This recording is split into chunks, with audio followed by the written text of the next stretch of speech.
On a clear day when the sky is blue and there is just enough breeze to blow the clouds away, you can stand on the big hill above the valley and watch Duck and Oliver far below, busily at work on Duck's branch line near the sea. The two engines are very proud of their matching coats of gleaming colour. Oliver often talks about the time that Douglas saved him from scrap. If it wasn't for his help, Oliver will say, I might have been caught when I ran away from the scrapyard, and I would never have come to live here on the Fat Controller's Railway. The other engines all wanted to know about Oliver's adventures. Amazing, remarked Henry. Oliver, Said James. has resource. And sagacity, put in Gordon. What does that mean? Whispered Percy. I think, replied Thomas, it's about being clever and wise. He is, finished Gordon, an example to us all. I'm sorry to say that Oliver became very puffed up in the smoke box. Henry says I'm amazing, he's right. He whistled as he swooshed along the line. Their yard was in a dreadful muddle. The twins wouldn't let the trucks tell them where to put things. Gordon and the passengers waited impatiently outside the station while Bill and Ben tried to sort things out.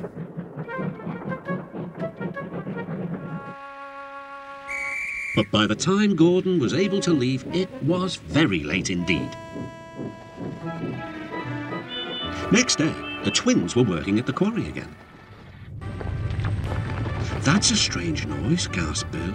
I've never heard a noise like that before. I have, whispered his driver nervously. It sounds like a rock slide to me. Then came the alarm. Danger! Clear the quarry! Shouted the quarrymaster. Workmen scrambled into the trucks. Thank goodness we're here, said the twins. They were just puffing out of the quarry when word, Harold. Lots of boats, lots of races, great fun. I hover around in case I'm needed. Do you go to the horizon? Asked Duck. Yes, and beyond. I didn't know there was a beyond, whispered Percy. Do you go to other places at sea? Continued Duck.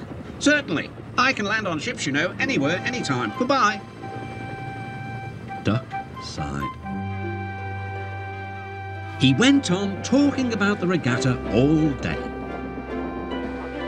Percy lost patience. Well, Duck, I'd rather have my wheels on solid ground. Our rails can take us to all the places we could ever wish to see. That's an emergency, called Duck's driver. I'll check with the harbour master. He returned with bad news. A man taking part in the regatta has hurt his hand. We're to take him to the hospital at the next station. Harold's bringing him now. Come on.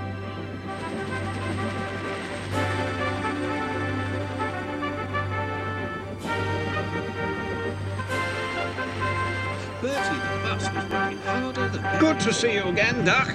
Word Harold as he landed carefully on the platform. The man was gently helped to safety. My job is to stay at sea in case of other emergencies. Otherwise, I would take this gentleman to hospital myself.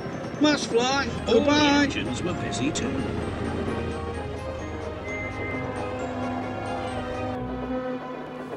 Duck set off on. The engines were preparing for the homeward rush. Where are the passengers? They wondered.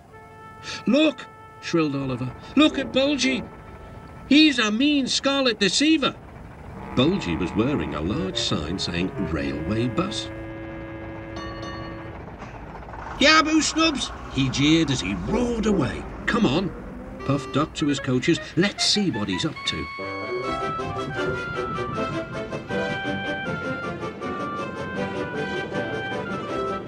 Duck wanted to pay Bulgy out, but he wasn't sure how.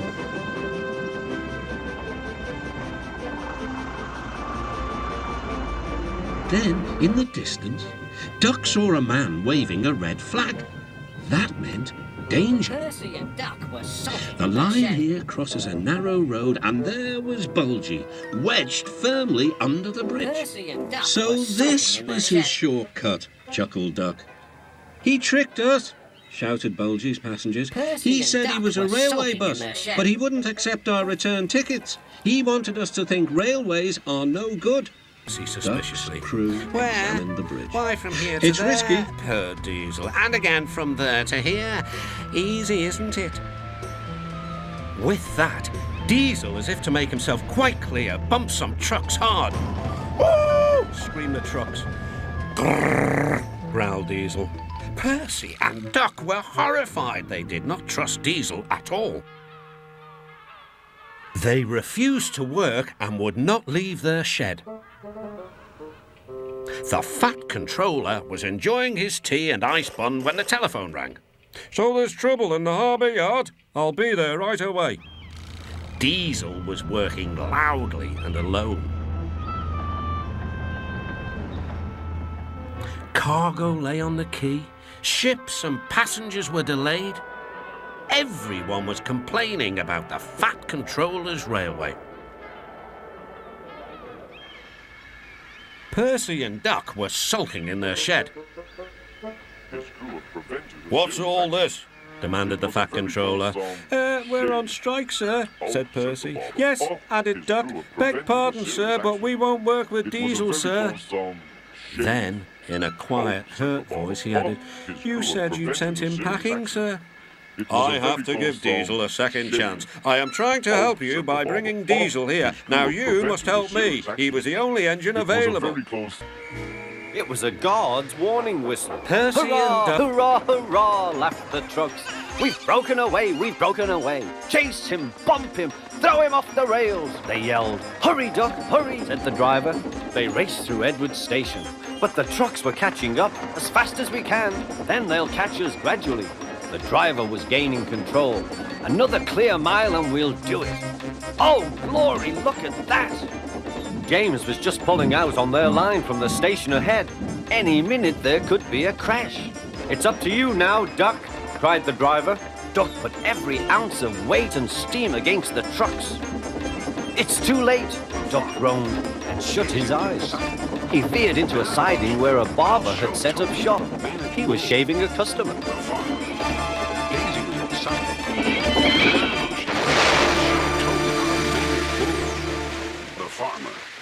Daisy was excited. The Now, silly she trucks thought, had I'll knocked their show guard off Toby his how to van manage and left him bulls. far behind The farmer. after he had whistled a Daisy warning. was excited. Now, at the next station, a policeman But the was trucks waiting. didn't care. They There's were a bull on the line, he warned. Please persuade it to return to the farmer. Daisy was excited. Now, she thought, I'll show Toby how to manage bulls. Champion isn't really a fierce bull, but this morning he was cross. He'd strayed from his field, crashed through a fence, slithered down a slope, and now he didn't know where he was. Suddenly, he saw some grass. Now for my breakfast, he thought.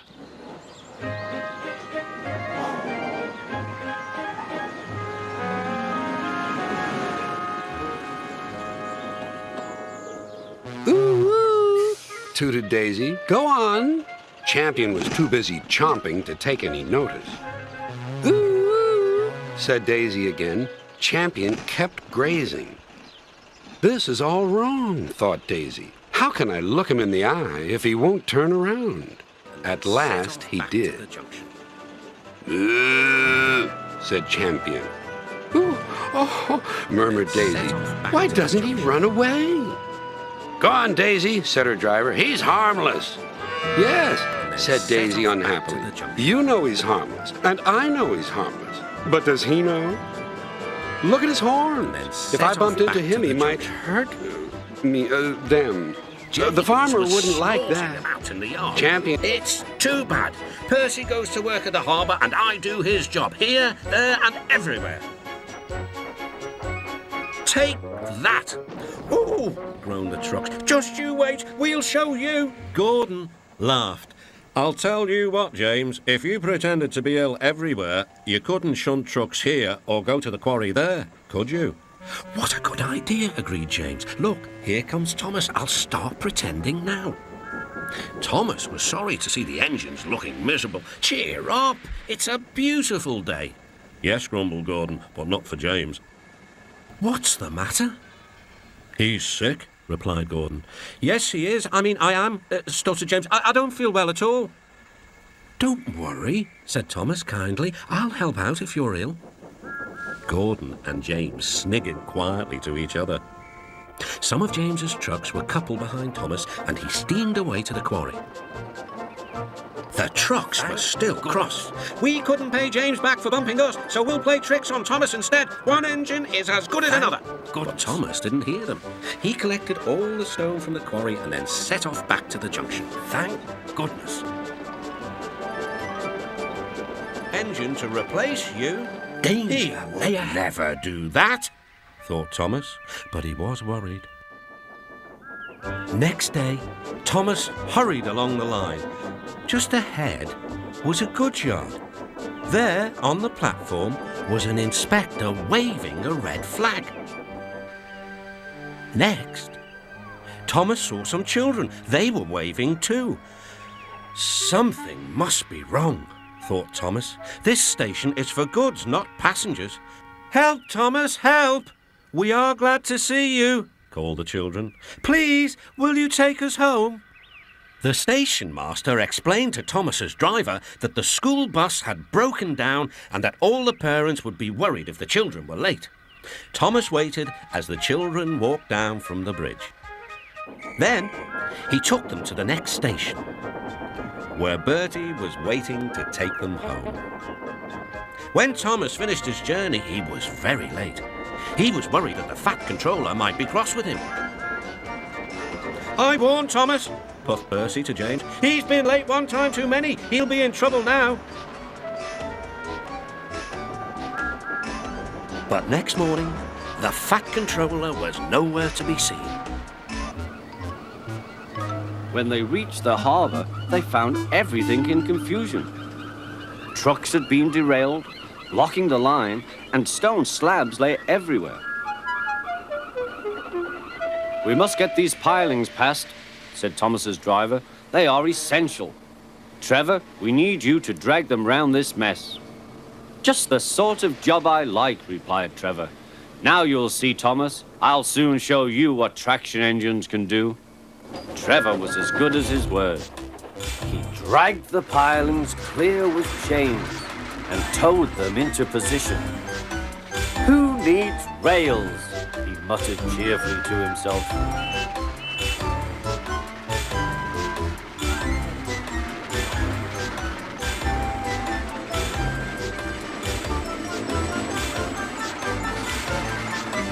Later, Thomas brought Annie and Clarabelle to visit him. Thomas was most impressed. Now I understand how useful a traction engine can be. The coaches were full. When Thomas came back, Annie and Clarabelle told him how well Duck had managed. Thomas was so pleased to be home that he soon forgot to be jealous.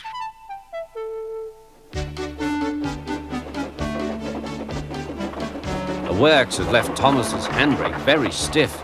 It made his brakes seem as if they were hard on, when in fact they were not.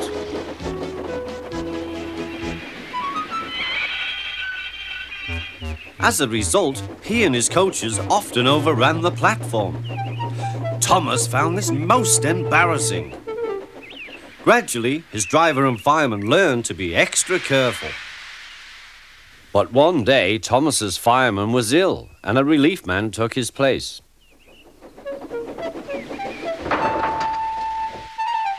The fireman had fastened the coupling and joined the driver and station master on the platform to wait for Henry's passengers.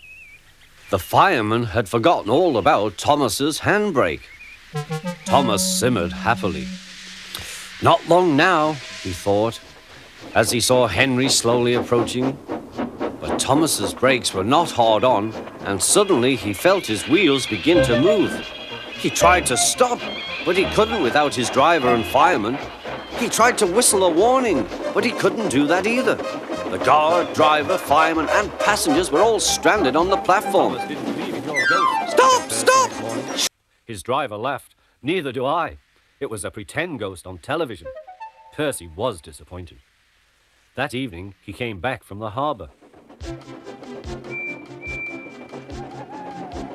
Percy knew where he was, even in the dark. Crow's Farm crossing.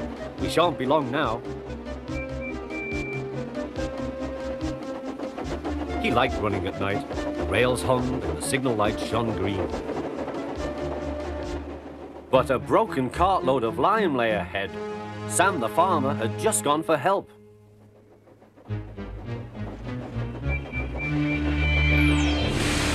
Percy broke the cart to smithereens. Lime flew everywhere. He puffed quickly to the nearest signal box. Percy's driver explained what had happened. "I'll see to it," said the signalman, "but you'd better clean Percy, or people will think he's a ghost." Percy chuckled. "Do let's pretend I'm a ghost and scare Thomas. That'll teach him to say I'm a silly little engine." Toby promised to help.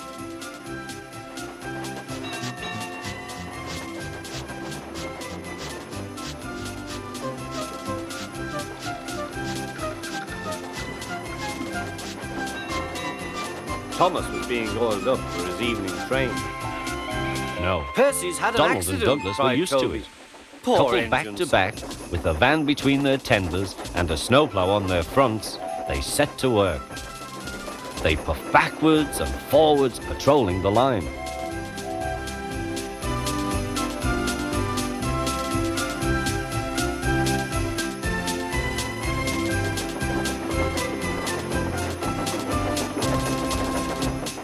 Generally, the snow slipped away easily, but sometimes they found deeper drifts.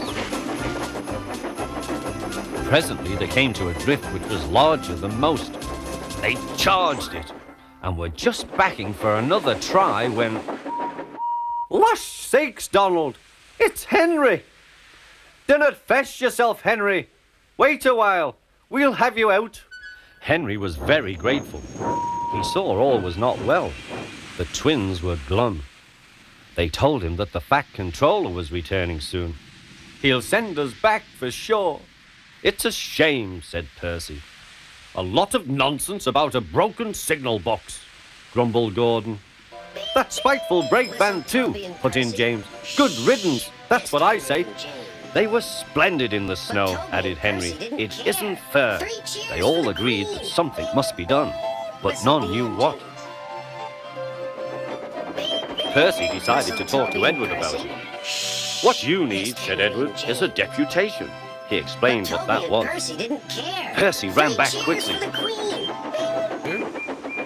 "Edward says we need a Sir deposition Topham of..." Hatt spoke next. "You look like an iced cake, Henry. That won't do for the royal train. I must make other arrangements."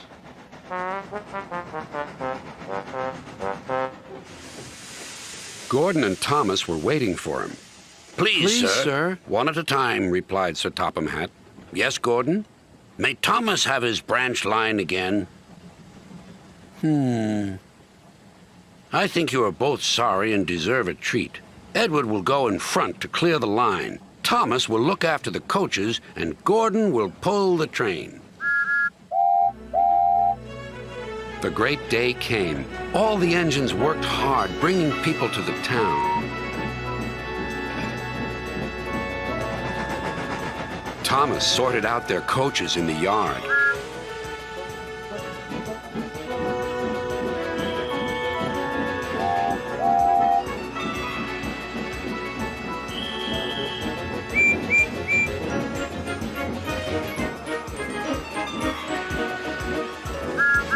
And put lights all around it for protection. Edward Then Thomas set off into the misty night. Percy was asleep in his sidings and had no idea that Thomas was approaching him.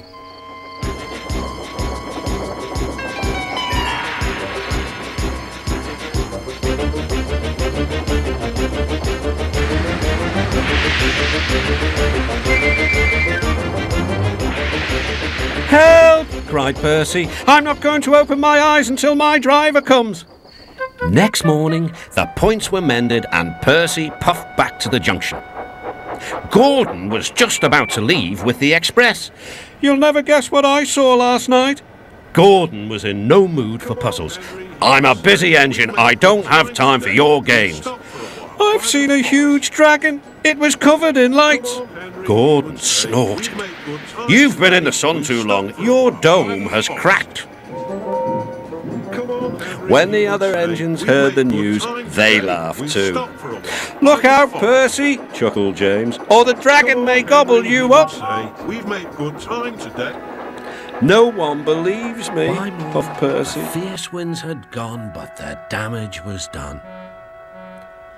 Henry's driver came to see him in the yard. Trees have fallen on the line. We must help clear the tracks. Donald set off with the breakdown train, and Henry followed. Trees lay everywhere. The hillside now looked so bare. Henry felt sad. What will happen to all the animals who live here, he thought. When Henry's flat trucks were full of logs, he took them to the timber mill, where they would be turned into furniture and other things.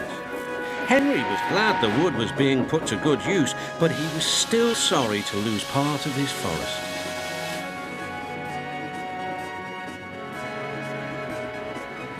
Oh dear, sighed Toby. I wish there was something we could do to make things better again. Yes, indeed, replied Tom. Even so, the Fat Controller decided that Gordon needed a rest. James shall do your work. James was delighted. He liked to show off his smart red paint and was determined to be as fast as Gordon.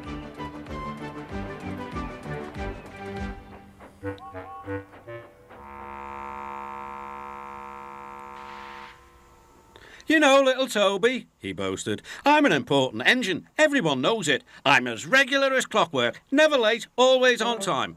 Says you, replied Toby. Just then, the Fat Controller arrived. Your parts are worn, Toby, so you must go to the works to be mended. Can I take Henrietta, sir?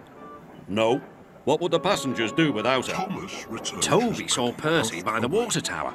Don't worry, Toby, said Percy. I'll take care of Henrietta until you get back. Thomas retouches and he puffed away.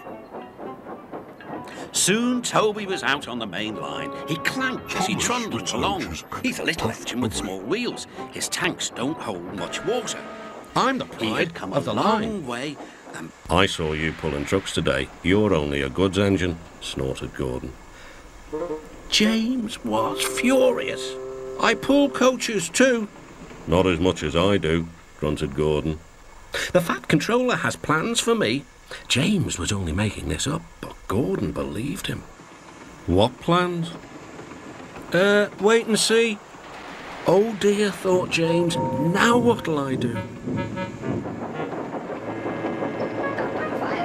Thomas was shunting shining new coaches.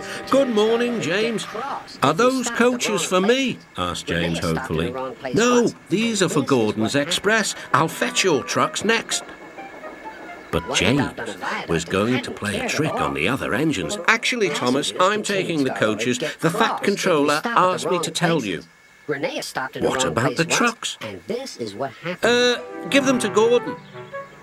Come on, Thomas. One wet and windy afternoon when the rails were damp, Rheneas was traveling home with a full train. There were even passengers in the caboose. It wasn't a comfortable ride at all. Rheneas's wheels kept slipping, and it was a steep climb.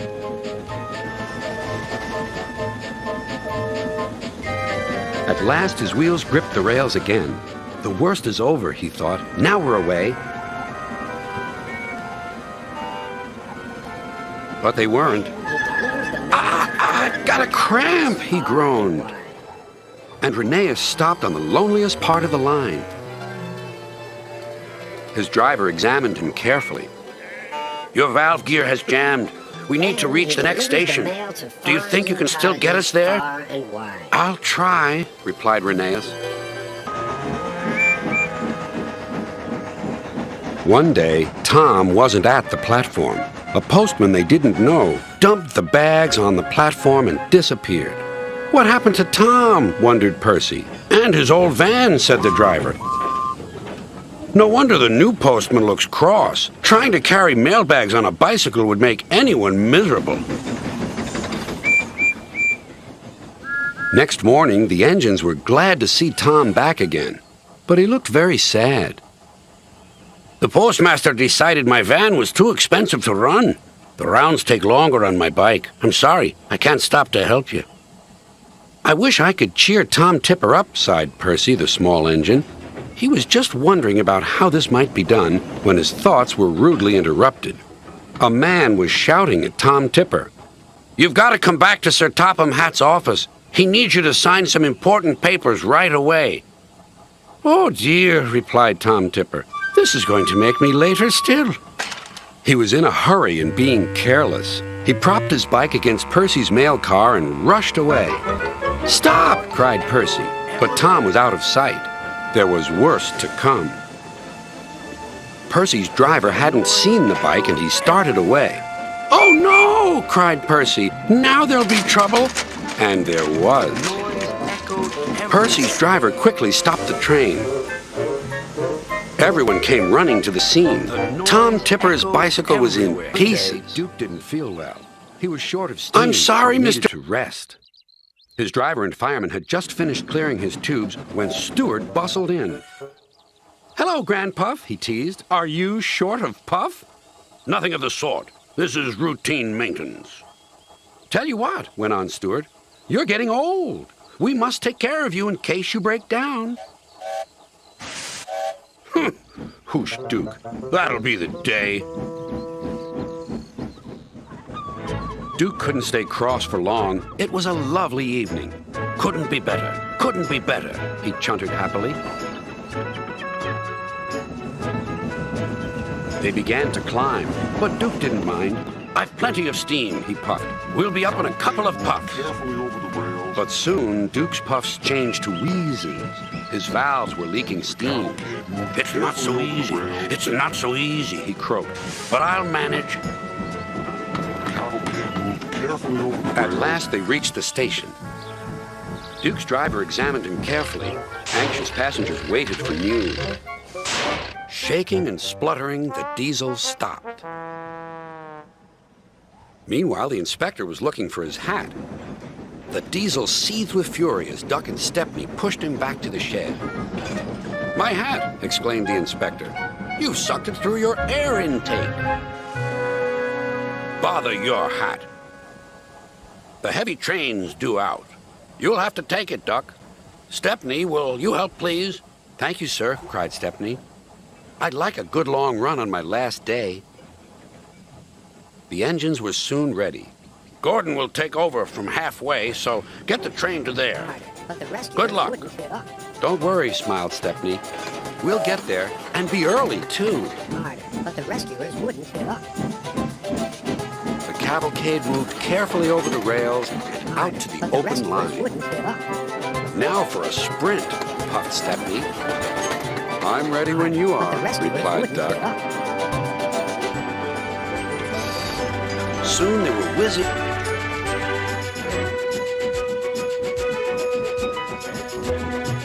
But there was still no sign of Duke. "He's here somewhere," they said.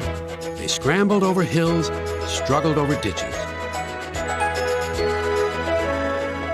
At last, their search ended, quite by accident.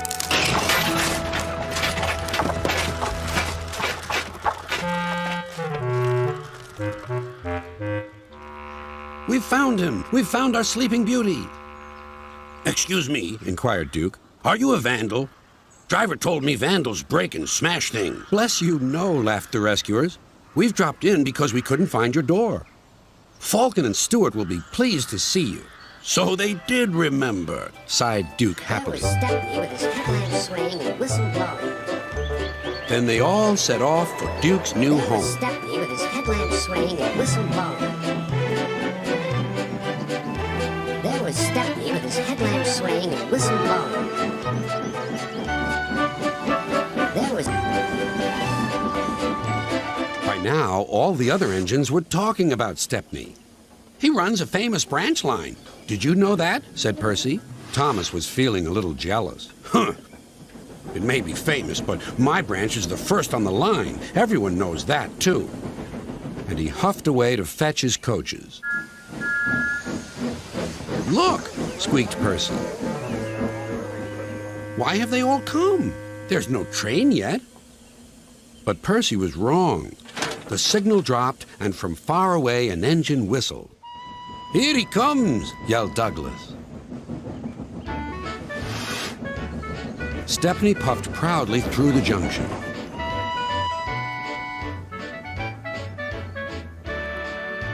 I hope you'll meet Thomas, too, said Edward. You both have branch lines to be proud of.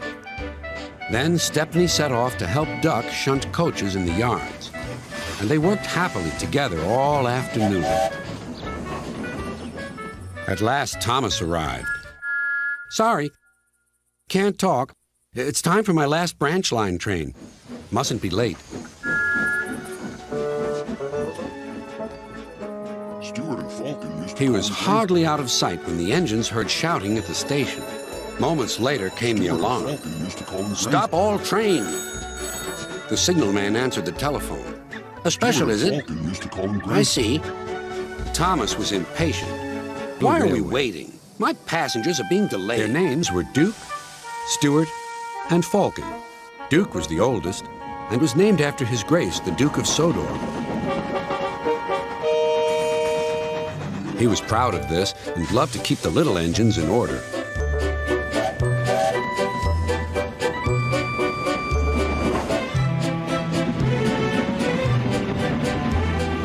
Whenever they did anything that Duke thought wrong, he would say, "That would never suit His Grace."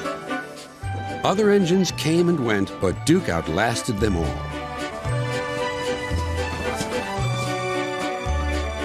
Stewart and Falcon used to call him Grandpuff. They were fond of him, but they got very tired of hearing all about His Grace. Sometimes they would tease him and chant, "Engines come and engines go. Grandpuff goes on forever." "You impertinent scallywags," Duke would say.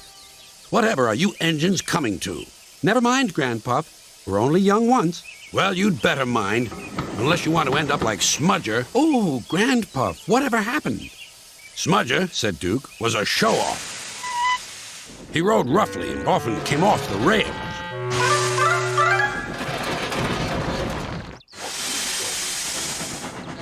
"I warned him to be careful, but he took no notice." "Listen, Dookie," he snarled.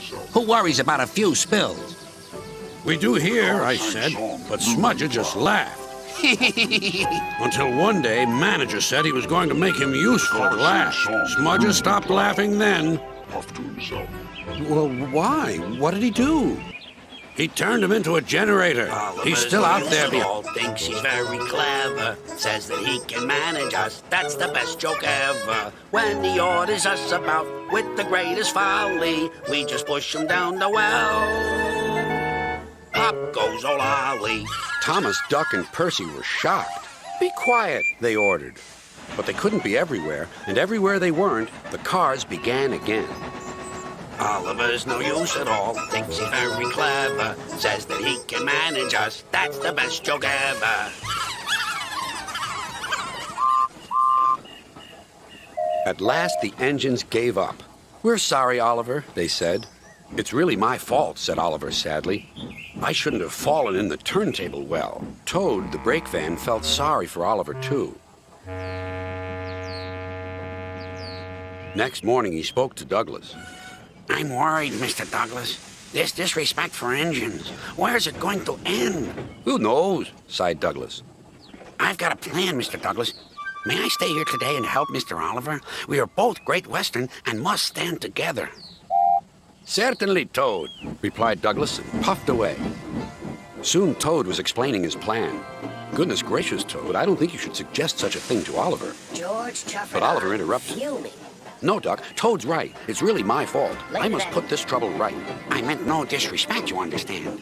"Of course not, Toad. Anyway, driver says the same, and he's arranged it with the station master." George Chufford. "Very well, Oliver," Fuming. conceded Duck. "But I must hurry. George My passengers will be Chufford waiting. Good luck." Later that day, Sir Handel brought a special load down after the last train had gone. When When he had reached the road, he saw George traveling home. Sir Handel tried to attract his attention. Beep, beep, beep. George took no notice. There was barely room to pass.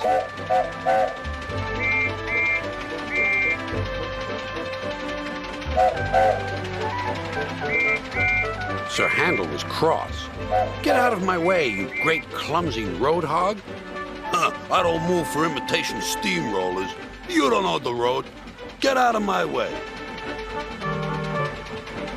Then there was trouble.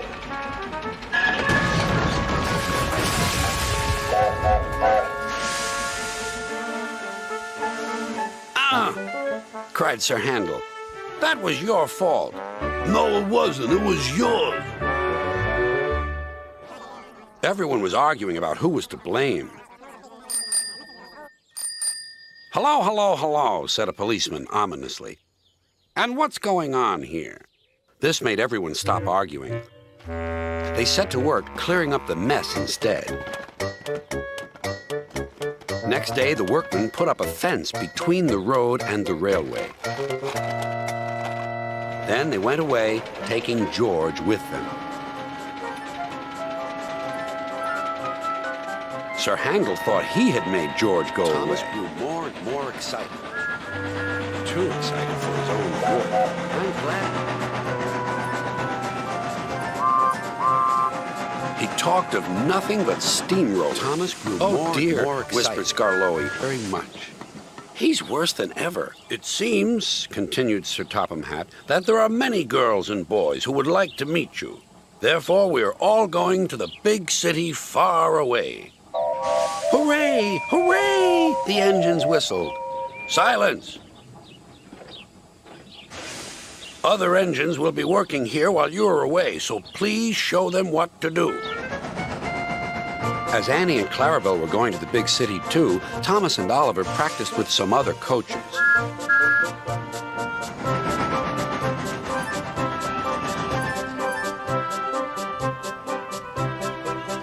Thomas grew more and more excited. Too excited for his own good. I'm glad I'm a splendid engine, he puffed. Sir Topham Hatt thinks I'm really useful. I had a race with Bertie once. I whooshed through the tunnel and stopped an inch from the buffers.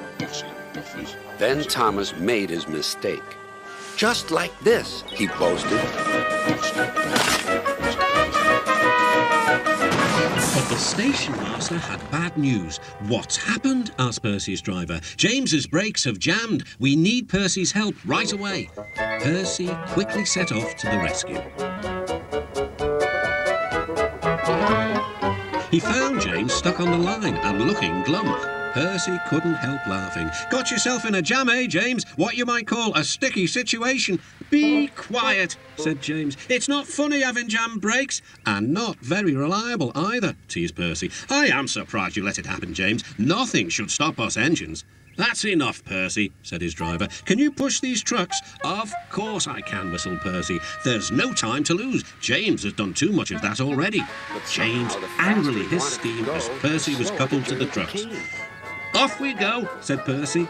I'll have to go fast to get there in time. The slower the journey became.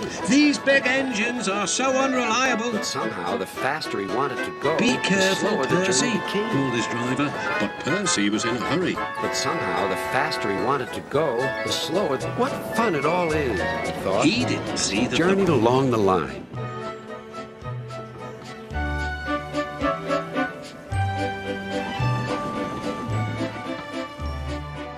The coaches enjoyed themselves too. They were growing fond of Peter Sam.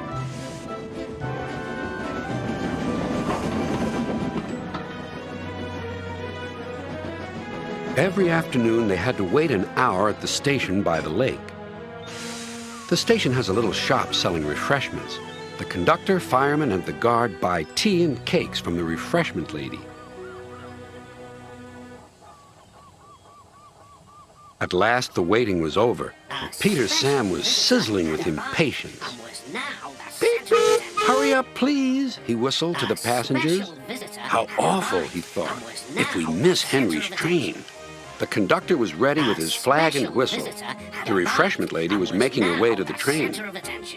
then it happened. A special visitor had a... The conductor says that Took Peter some Sam trucks is... to Edward Station. Hello, called Edward. That famous engine came through this morning. He whistled to me. Wasn't he kind? He's the finest engine in the world, replied Duck. Then he told Edward what Gordon had said. Take no notice, soothed Edward. He's just jealous. Look, he's coming now. Gordon's wheels pounded the rails. He did it, I'll do it. He did it, I'll do it. Gordon's train rocketed past and was gone away. Henry snorted. He'll knock himself to bits, chuckled Duck. A special train.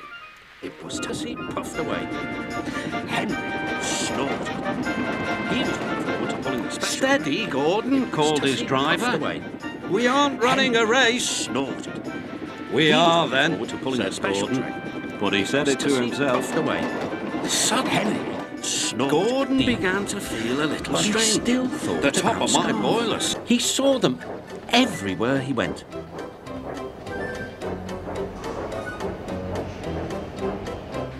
My funnel's cold, he puffed. I want a scarf. Rubbish, Percy, said Henry. Engines don't wear scarves. Engines with proper funnels do, replied Percy. You've only got a small one. Before Henry could answer, Percy puffed away. Henry snorted. He was looking forward to pulling the special train. It was time for the photographs. Everyone was excited. The fat controller was waiting on the platform for his trousers. They were in a trunk amongst a big load of baggage. The porters were taking the baggage trolley across the line. They were walking backwards to see that nothing fell off. Percy was still being cheeky. His driver always shut off steam just outside the station. Percy wanted to surprise the coaches by coming in as quietly as he could.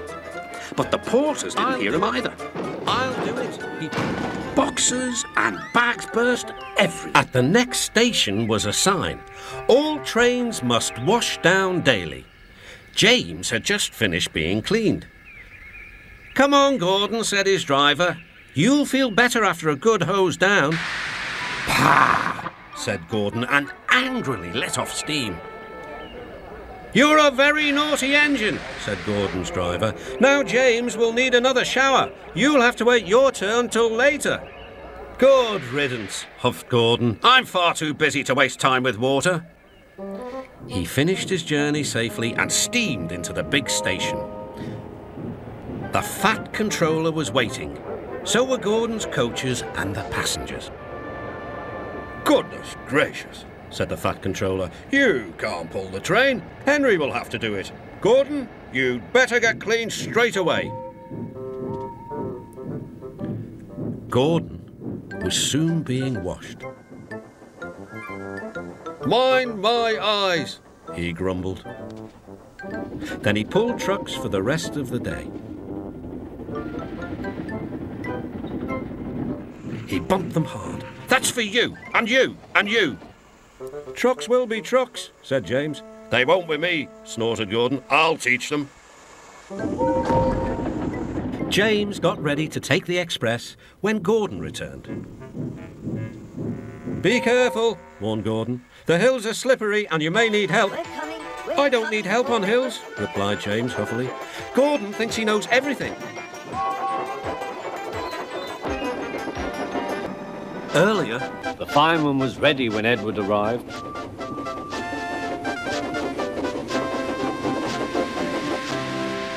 The inspector saw the pole and the rope. Good man, jump in. We'll catch him, puffed Edward. James was laughing.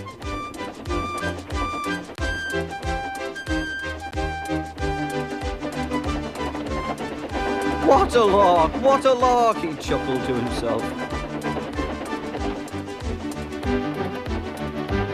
Suddenly he was going faster and faster. He realized that he had no driver. What shall I do? I can't stop. Help, help!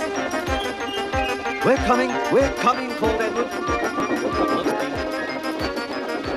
He loves danger. He loves danger. Edward was crazy. His driver and fireman could not make him move. The other engines grumbled dreadfully.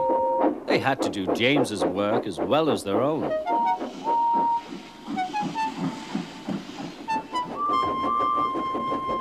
At last the inspector arrived. "Show a wheel, James. You can't stay here all day." "The fat controller told me to stay here. He sent a message this morning." "He did not. How could he? He's away for a week." "Oh," said James. "Oh, where's Percy?" Percy had wisely disappeared. When the fat controller came back, he did see James and Percy too. Both engines wished he hadn't. One morning, Percy was careless.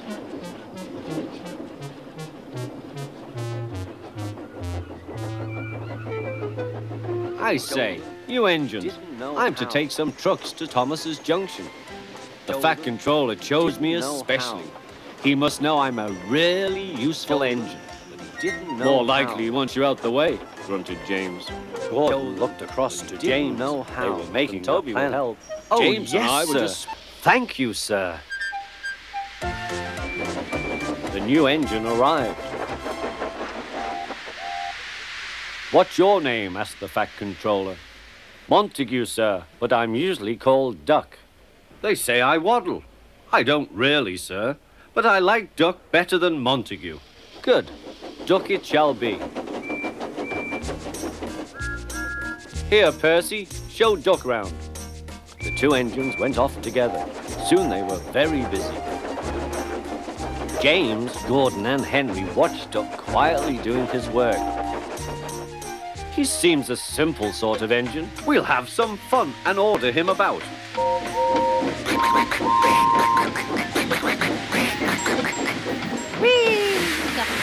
Smoke billowed everywhere.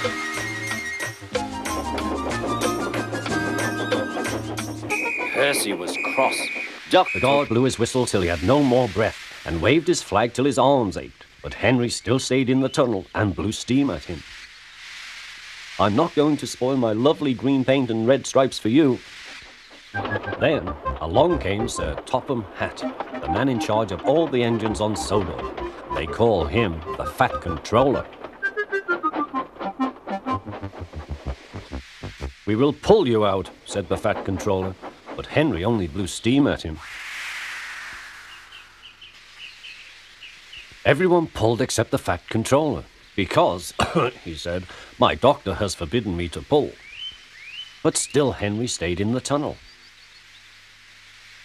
Then they tried pushing from the other end. The Fat Controller said, 1, 2, 3, push! But he didn't help. "My doctor has forbidden me to push," he said. They pushed and pushed and pushed, but still Henry stayed in the tunnel. At last Thomas came along. The guard waved his red flag and stopped him. Everyone argued with Henry. "Look, it has stopped raining," they said. "Yes, but it will begin again soon," said Henry. "And what would become of my green paint with red stripes then?"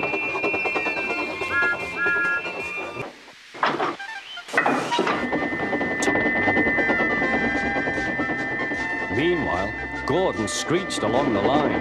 The noise was awful.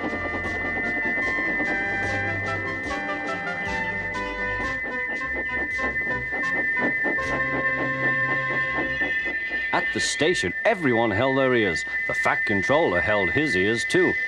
"Take him away," he bellowed, "and stop that noise." Gordon puffed sadly away, but he wouldn't stop whistling until two fitters climbed up and knocked his whistle valve in place. At first, the trucks behaved well. That night, but Gordon slunk into the shed. He was glad it was empty. the trucks behaved well, but James...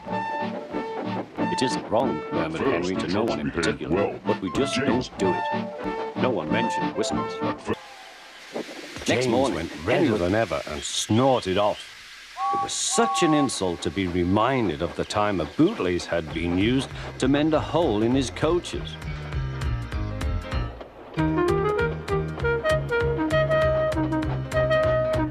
At the end of the line, James left his coaches and got ready for his next train. It was a slow goods, stopping at every station to pick up and set down trucks.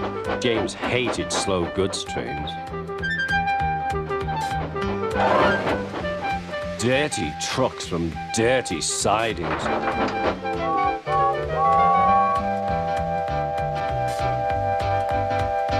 Blech!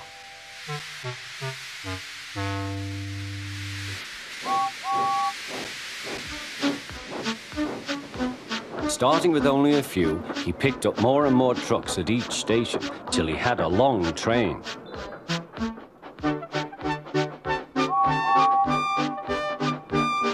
At first, the trucks behaved well, but James bumped them so crossly that they were determined to pay him back. Presently, they approached the top of Gordon's Hill. Heavy goods trains halt here to pin down their brakes. James had had an accident with trucks before and should have remembered this. "Wait, James, wait," said the driver, but James wouldn't wait. He was too busy thinking what he would say to Toby when they next met. Annie and Trucks Chancellor could hardly believe their ears. "He's dreadfully rude. I feel quite ashamed. I feel quite ashamed. He's dreadfully rude." And to Thomas they said, "You mustn't be rude. You make us ashamed." But Thomas didn't care a bit.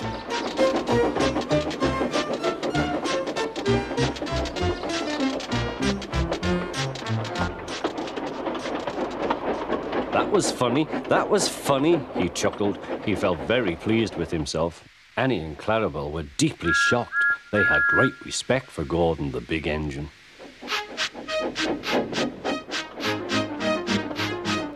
Thomas left the coaches at the station and went off to a mine for some trucks.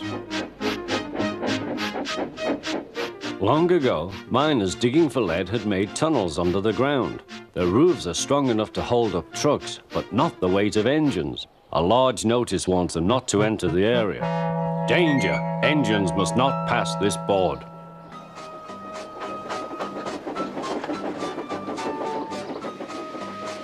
Silly old board, thought Thomas. He had often tried to pass it, but had never succeeded. But this morning he had made a plan. Said Thomas. The fireman went to turn the... "Never mind," said his driver. "We'll get some water from the river."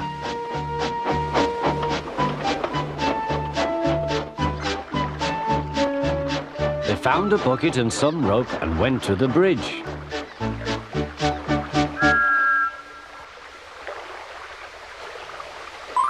Then the driver let the bucket down to the water.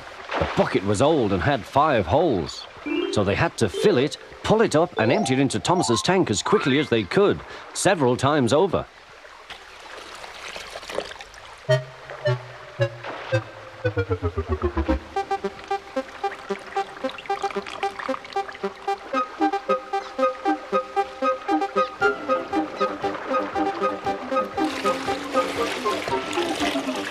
They finished at last. That's good, puffed Thomas, and Annie and Clarabelle ran happily behind. The fat controller was having breakfast. He was eating toast and marmalade. The butler came in. "Excuse me, sir, you are wanted on the telephone." "Bother that telephone," said the fat controller. "I'm sorry, my dear," he said to his wife.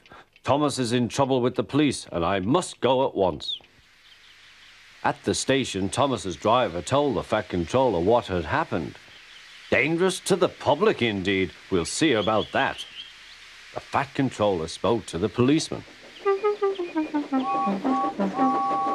But however much he argued with him, it was no good. "The law is the law," he said, "and we can't change it."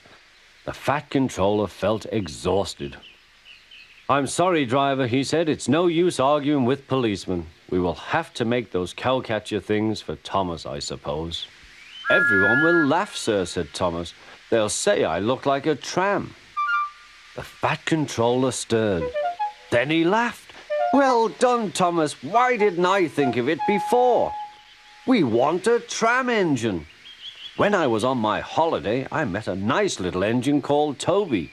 He takes trucks from the farms, but the lorries are taking over most of his work and he needs a change. He has cow catchers and side plates. I'll write to his controller at once.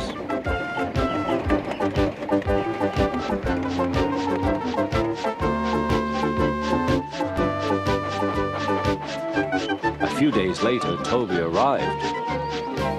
"That's a good engine," said the fat controller.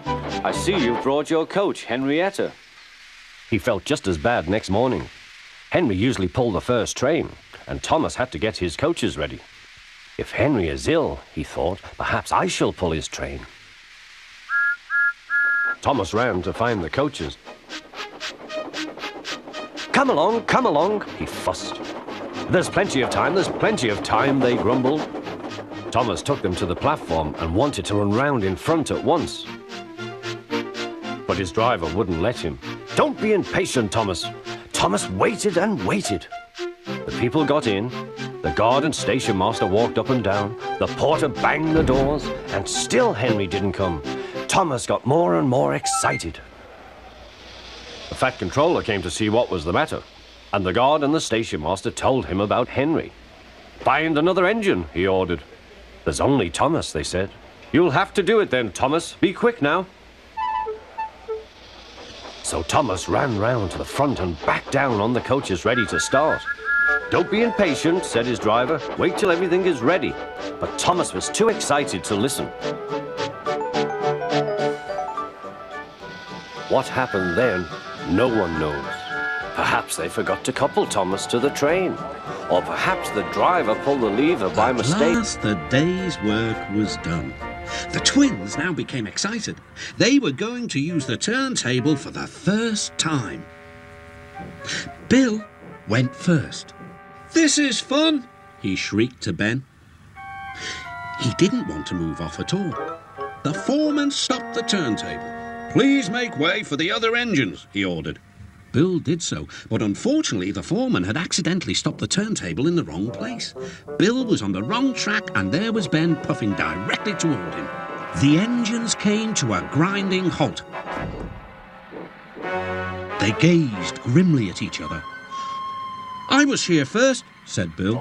"But you're in my way," protested Ben. "You'll have to back up again." "I won't." "You will." "I won't." The fat controller came to stop the noise. "If you don't behave, I shall not allow you here again." Just about them in our shed. The next day, Coughs and sneezels spread diseasels. You had a cough in your smoke box yesterday. It's your fault the diseasel came. It isn't, it is. Stop arguing, you two, laughed their drivers. Let's go and rescue our trucks. Bill and Ben were horrified. But the diseasel will magic us away like the trucks. He won't magic us, replied their drivers. We'll more likely magic him. Listen, he doesn't know you're twins, so we'll take away your names and numbers, and then this is what we'll do. Puffing hard, the twins set off on their journey to find the diesel.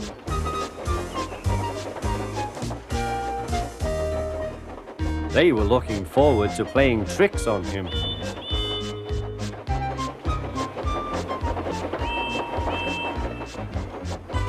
Creeping into the yard, they found the diesel on a siding with the missing trucks. Ben hid behind, but Bill went boldly alongside. Don't fash yourself, Thomas. We'll soon have you back on the rails, he boasted to the others. Driver says I don't need him now. Don't be so daft, snorted Percy. I'd never go without my driver, said Toby earnestly. I'd be frightened. Huh, boasted Thomas. I'm not scared. You'd never dare. I would then. You'll see. The next morning the firelighter came. Thomas drowsed comfortably as the warmth spread through his boiler. Percy and Toby were still asleep. Thomas suddenly remembered. Silly stick in the muds, he chuckled. I'll show them. Driver said I could manage without him. I'll just go out. Then I'll stop and wheesh. That'll make them jump. Thomas thought he was being clever. Really, he was only moving because a careless cleaner had meddled with his controls. He soon found his mistake. He tried to whee, but he couldn't. He tried to stop, but he couldn't. He just kept rolling along. Thomas was looking at a Didn't board dare on the look key. at... Danger! We mustn't go past it, he said. That's orders. Why? Danger means falling down something, said Thomas. I went past danger once and fell down a mine. I can't see a mine, said Percy. He didn't know that the foundations of the quay had sunk. The rails now sloped downward to the sea. Stupid board, said Percy. Percy made a plan. One day he whispered to the trucks, "Will you give me a bump when we get to the quay?" The trucks had never been asked to bump an engine before. They giggled and chatted about it. "Driver doesn't know my plan," chuckled Percy. On, laughed the trucks. Percy thought they were helping. "I'll pretend to stop at the station, but the trucks will push me past the board. Then I'll make them stop. I can do that whenever I like." Every wise engine knows that you cannot trust And Sir Handel sang a song about it. Peter Sam said again and again, his new funnel will put us to shame. Went into the tunnel and lost his old funnel. Now his famous new funnel's a drain. The teasing continued until at last the day came when his new funnel arrived. Sir Topham Hatt proudly presented it. "Oh dear, someone squashed it," said Peter Sam, but Sir Topham Hatt laughed. Don't worry, Peter Sam. This funnel is something special indeed. You'll soon see. Peter Sam's new funnel had special pipes which made puffing much easier. "I feel stronger than ever before," he hummed. Even Sir Handel was impressed. I can't understand it. Peter Sam just seems to stroll along the line. He makes work look so easy. Said the vicar. The engines don't laugh at Peter Sam's funnel now. Said the vicar. They wish they had one like it. Edward set off for the station. Broken up, what a shame. Broken up, what a shame. I must help Trevor, I must. He thought of all his friends who liked engines, but strangely none of them would have room for a traction engine at home. It's a shame, he hissed. Then, beep, beep. Why didn't I think of him before? There, on the platform, was the very person. Hello, Edward. You look upset. What's the matter, Charlie? He asked the driver. There's a traction engine in the scrapyard, Vicar. He'll be broken up next week. Jem Cole says he never drove a better engine. Do save him, sir. He saws wood and gives children rides. We'll see, replied the vicar. Jem Cole came on Saturday. The Reverend's coming to see you, Trevor. Maybe he'll buy you. Do you think he will? Asked Trevor hopefully. He will when I've lit your fire and cleaned you up. The vicar and his two boys arrived that evening. Trevor hadn't felt so happy for months. He chuffered about the yard. James was Show your delighted paces, and Trevor. puffed away.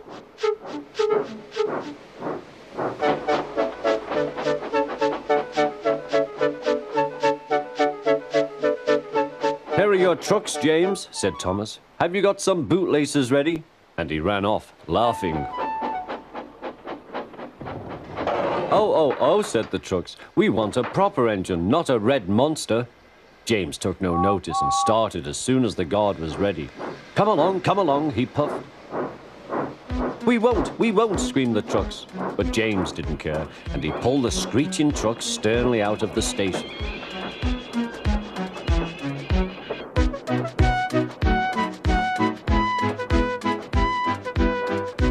The trucks tried hard to make him give up, but he still kept on.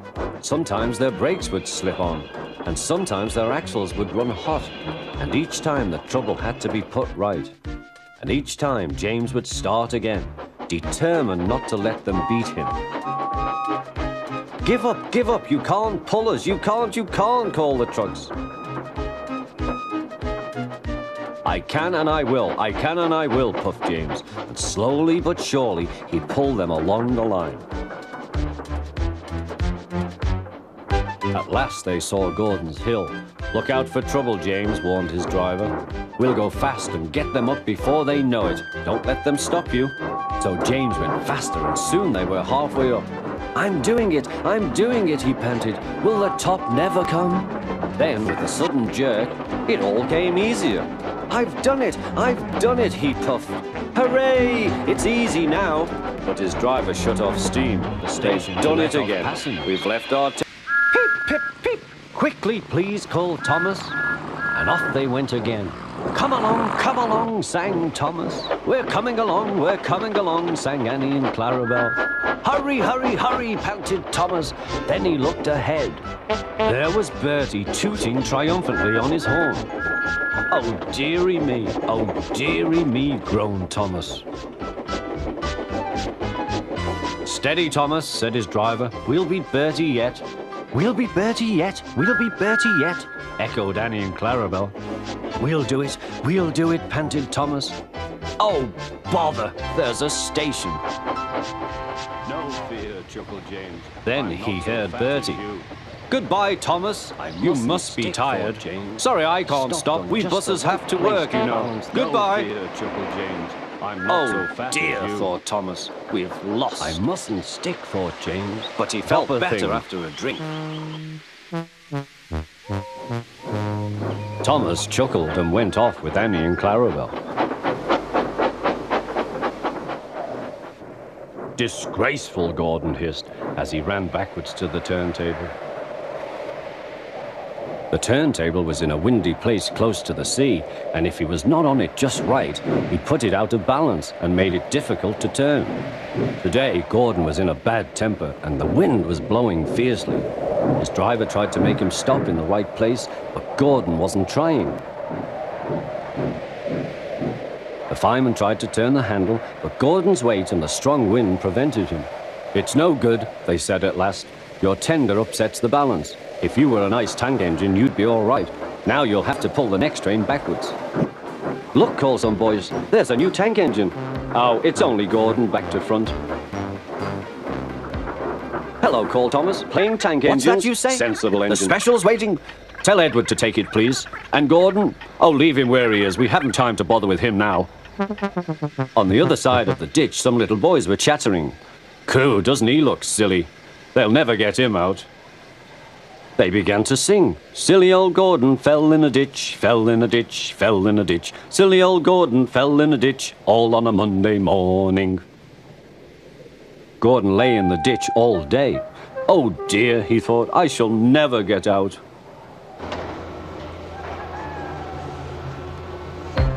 But that evening they lifted Gordon and made a road of sleepers under his wheels to keep him from the mud. Strong ropes were fastened to his back end, and James and Henry, pulling hard, managed to bring him to safety.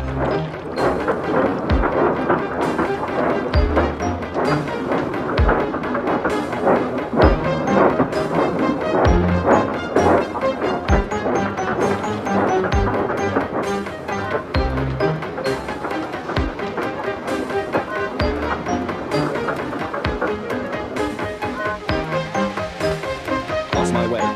I seem to know the right line by instinct.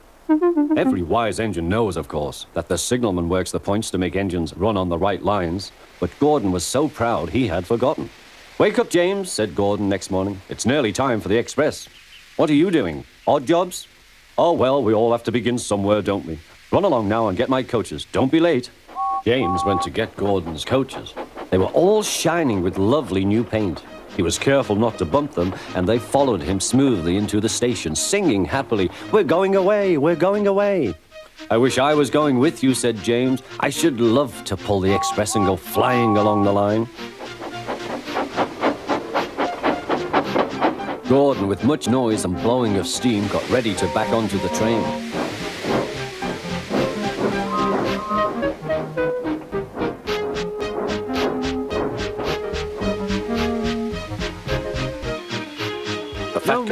No, answered the trucks, bumping into each other. Go on, go on. Before the driver could stop them, they had pushed Thomas down the hill and were rattling and laughing behind him. Poor Thomas tried hard to stop them from making him go too fast. Stop pushing, he hissed, but the trucks took no notice. Go on, they giggled in their silly way.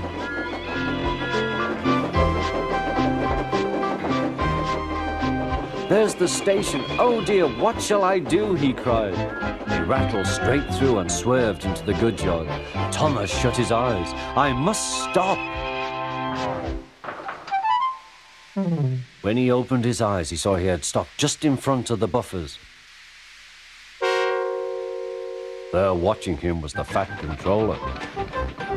What are you doing here, Thomas? He asked.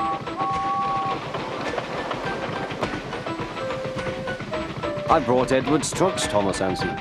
Why did you come so fast? I didn't mean to. I was pushed, said Thomas. They're not ugly. They're caterpillars, said Terence. I can go anywhere. I don't need rails. I don't want to go anywhere, said Thomas. I like my rails, thank you. Winter came with dark clouds full of snow. I don't like it, said Thomas's driver. A heavy fall is coming. I hope it doesn't stop us. Huh, said Thomas, soft stuff, nothing to it. And he puffed on, feeling cold but confident. They finished their journey safely, but by now the country was covered. You'll need your snowplow for the next journey, Thomas, said his driver. Huh, snow is silly soft stuff, it won't stop me. The snowplow was heavy and uncomfortable and made Thomas cross. He shook it and he banged it, and when they got back, it was so damaged that the driver had to take it off. You're a very naughty engine, he said to Thomas. Next morning, Thomas's driver and fireman came early and worked hard to mend the snowplow, but they couldn't make it fit. Thomas was pleased. I shan't have to wear it, I shan't have to wear it, he puffed to Annie and Clarabelle. But they were rather worried. I hope it's all right, I hope it's all right, they whispered to each other. I am disappointed, Donald. I did not expect such, clumsiness from you. I had decided to send Douglas back and keep you. I'm sorry, sir, said Donald. I should think so, too. You have upset my arrangements. Now James will have to help with the goods work, while you have your tender mended. James won't like that.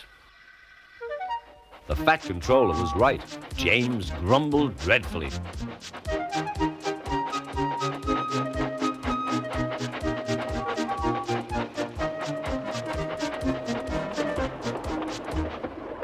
Anyone would think, said Douglas, that Donald had his accident on purpose.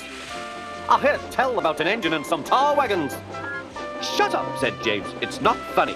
He didn't like to be reminded of his own accident. Well, hurry yourself, said replied Douglas. Thomas. Gordon began making his plan. Yes, said Gordon, I will. And almost before the coaches had stopped moving, Gordon reversed quickly and was coupled to the train. Get in quickly, please, he whistled. Thomas usually pushed behind the big trains to help them start, but he was always uncoupled first. This time Gordon started so quickly they forgot to uncouple Thomas. Gordon's chance had come.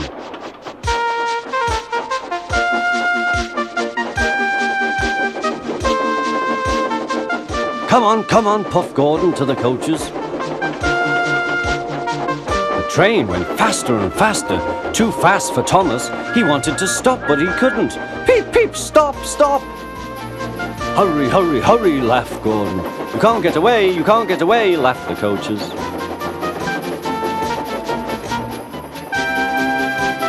The drift was deep on the restaurant. Hush, said Donald. I can hear something. Probably the wind, said Douglas. Help! No, listen, insisted Donald. Over here. Look, it's Thomas. Come on, the poor wee engine must be frozen to the frames in there. When the workmen arrived, it took some time to decide how to dig away the heavy drifts of snow. Thomas's driver and fireman, who had taken shelter at a nearby cottage, joined the rescue. At last, Thomas and the precious Christmas tree were freed from the snowdrift.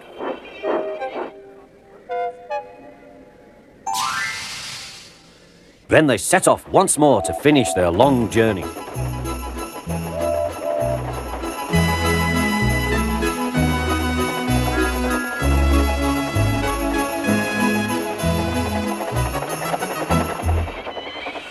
The Fat Controller greeted them warmly. As a reward for all your hard work, you may go and enjoy the carols. Be quick now. At the big station, all was soon ready. 1, 2, 3. Suddenly, like magic, the station was flooded with lights. Ladies, gentlemen, and children, I give you 3 cheers for Thomas the Tank Engine and all his friends who have made this occasion possible. Wind and rain buffeted Edward. His sanding gear failed, and his fireman rode in front, dropping sand on the rails by hand. Suddenly, Edward's wheels slipped fiercely. With a shrieking crack, something broke. The crew inspected the damage. Repairs took some time. "One of your crank pins broke, Edward," said his driver. "We've taken your side rods off. Now you're like an old-fashioned engine. Can you get these people home? They must start back tonight." "I'll try, sir," promised Edward. Edward puffed and pulled his hardest, but his wheels kept slipping and he could not start the heavy train. The passengers were anxious. Driver, fireman, and guard went along the train, making adjustments between the coaches. "We've loosened the couplings." Knew nothing about trucks, but Mavis didn't realise this. Toby's line crosses with the main road behind the station and for a short way follows a farm lane. Frosty weather makes the muddy lane rock hard and very slippery. Toby stops before reaching the lane. His fireman halts the traffic at the crossing and then he sets off again. By using the heavy trucks to push him along, he has no trouble with the frosty rails in the lane. It is the only safe thing to do in this kind of weather. Toby warned Mavis and told her just what to do. "I can manage, thank you," she replied. "I'm not an old fusspot like you." The trucks were tired of being pushed around by Mavis. "It's slippery," they whispered. "Let's push her around instead." On, they yelled. Mavis took no notice. Instead, she brought the trucks carefully down the lane and stopped at the level crossing. All traffic halted. "One in the headlamp for Fusspot Toby," chortled Mavis. But Mavis had stopped in the wrong place. Instead of taking Toby's advice, she had given the trucks the chance they wanted. Lay ahead. In the distance was a bridge. It seemed to Gordon that there was something on the bridge. His driver thought so too. "Whoa, Gordon," he said and shut off steam. "Huh," said Gordon, "it's only a cow. Shoo! Shoo!" He moved slowly onto the bridge, but the cow wouldn't shoo. She had lost her calf and felt lonely. "Moo," she said sadly. Everyone tried to send her away, but she wouldn't go. Henry arrived.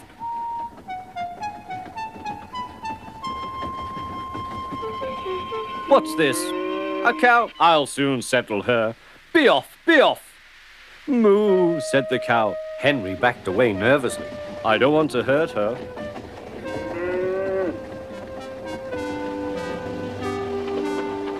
At the next station, Henry's guard told them about the cow and warned the signalman that the line was blocked. "That must be Bluebell," said the porter. "Her calf is here, ready to go to market. Percy will take it along."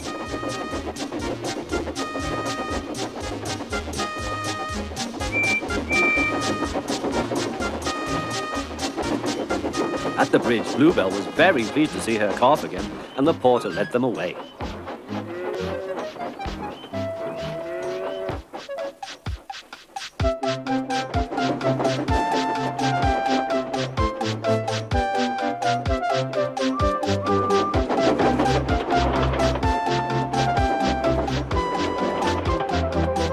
Edward worked hard all day.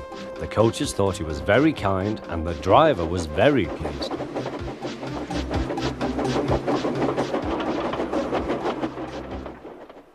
I'm going out again tomorrow, Edward told the other engines that night. What do you think of that? But he didn't hear what they thought, for he was so tired and happy that he fell asleep at once.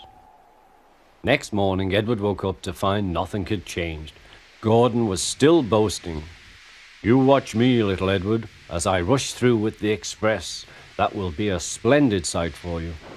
Goodbye, little Edward. Look out for me this afternoon."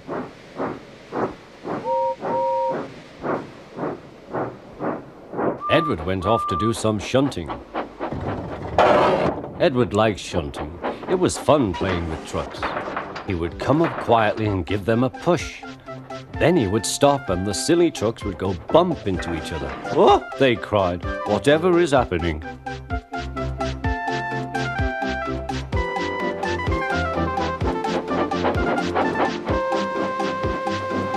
Edward played till there were no more trucks. Then he stopped to rest. Presently he heard a whistle.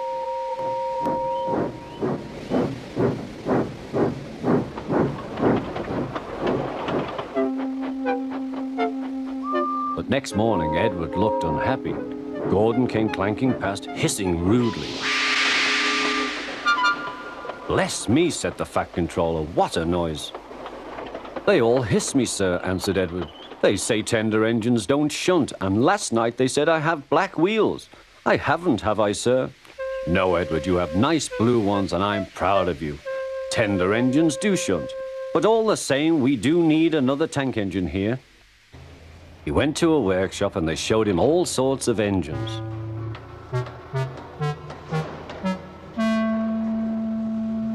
At last, he saw a smart little green engine with 4 wheels. "That's the one," he thought. "If I choose you, will you work hard?" "Oh, sir, yes, sir. That's a good engine. I'll call you Percy." "Yes, sir, thank you, sir," said Percy. And the Fat Controller Later, brought him back to Percy the yard. saw Harold. "Sorry, Percy, can't talk. I'm on high alert." Why? "Bad weather's due. My help's always needed. Mind how you go, Percy." "Ah, off, Percy. As long as I've got rails to run on, I can go anywhere in any weather anyhow. Goodbye." He set off for the beach. It was a beautiful day, but Edward was worried. "Be careful," he warned. "There's a storm coming." "A promise is a promise," thought Percy, no matter what the weather. The children had a lovely day, but by tea time, dark clouds loomed ahead. Annie and Clarabelle were glad when Percy arrived. He was just in time. Rain streamed down Percy's boiler. Oh, he shivered and thought of his nice dry shed.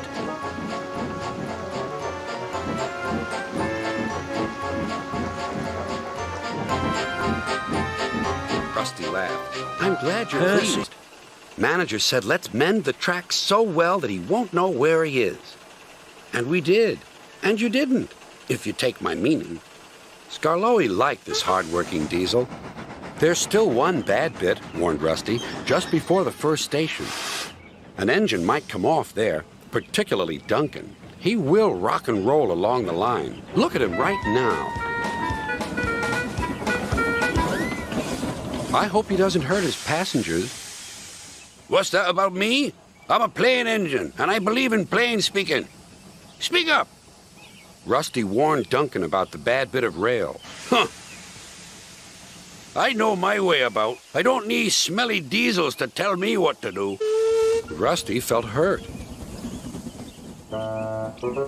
Duncan banged about the yard. Then he clattered crossly to the station. James was already there, waiting for him. You're late, he snapped. I know, said Duncan.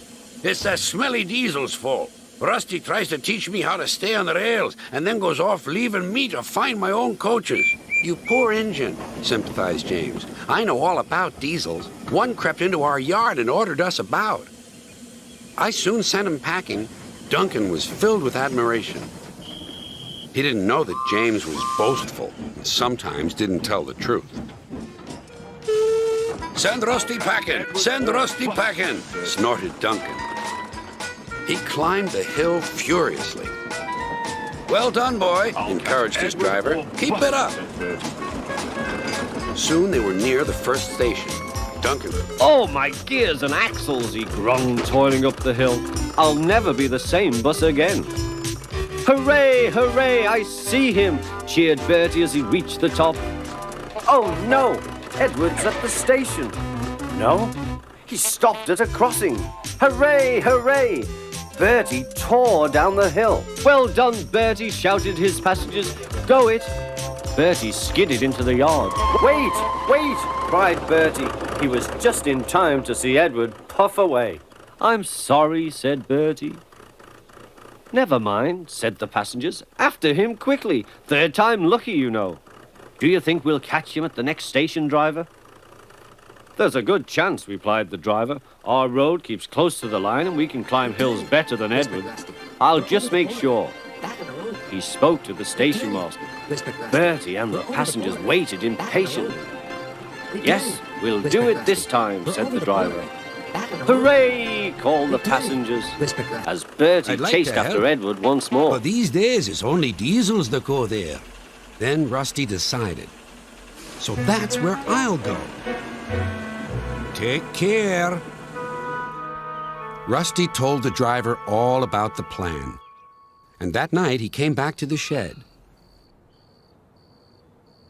The manager says he'll make a home for a Bluebell engine if you find one. Right, said Rusty. We'll find one tomorrow. It took them all of the next day to travel to the other railway.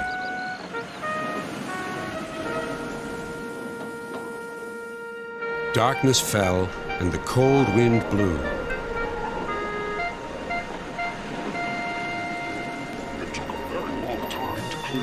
Oh, what's that? But it was only the sounds of the lonely scrapyard. Diesels, silent and still, lined up on guard. Who are you? It took a very long Rusty time. plucked up courage. Sir Topham had arrived. I'm a shed in... Leave these cars, please, Percy. There's an emergency at the harbor. Come on, Percy, said his driver. This'll be trouble with Bulstrode.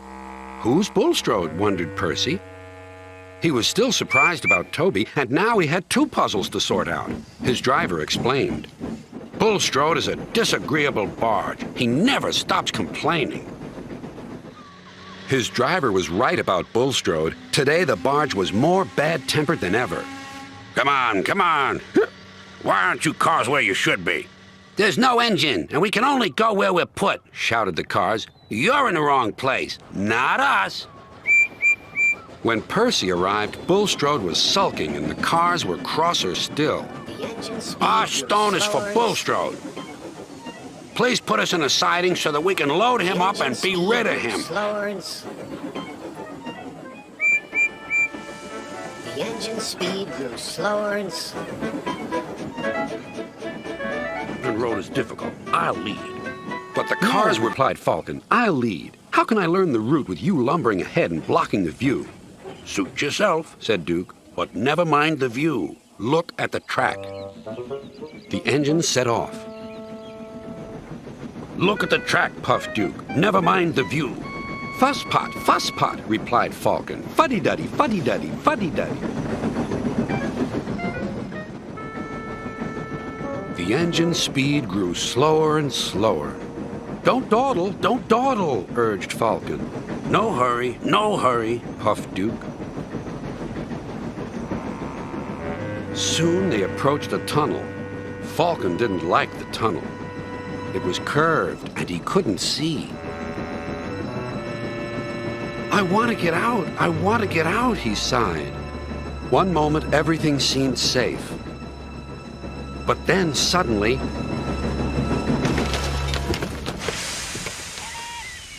Falcon was derailed and hung dangerously over the edge.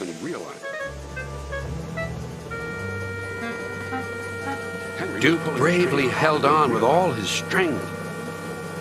Stop shaking, he called. I can't hold you if you shake. Duke's driver and fireman worked quickly to make the two engines safe again. Then, meanwhile, Duck was waiting at Edward's station so that he could help the heavy train by pushing from behind. Henry made good progress.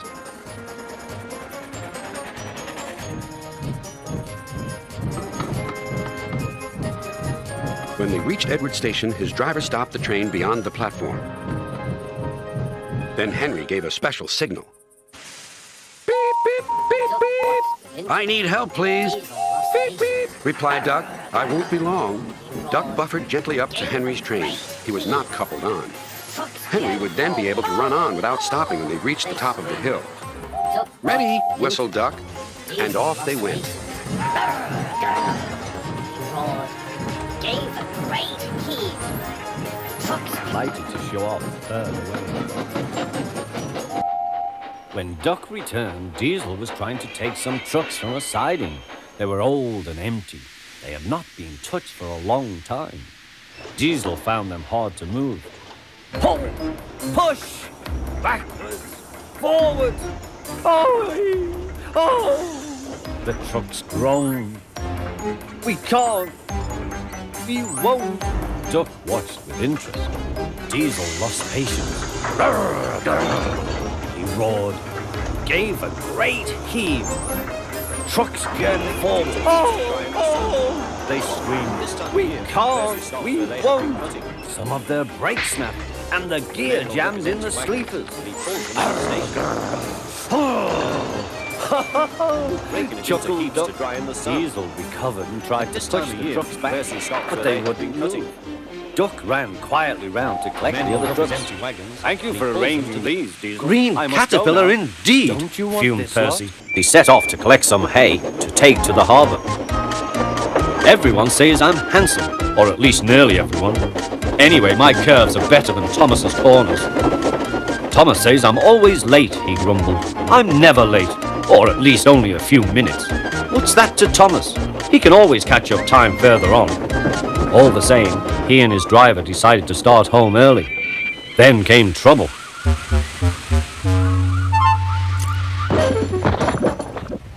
A crate of treacle was upset all over Percy. Percy was cross. He was still sticky when he puffed away.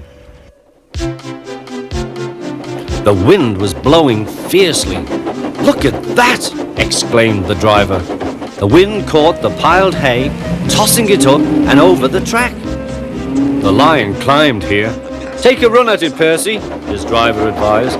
Percy gathered speed, but the hay made the rails slippery, and his wheels wouldn't grip. Time after time he stalled with spinning wheels, and had to wait till the line ahead was cleared before he could start again.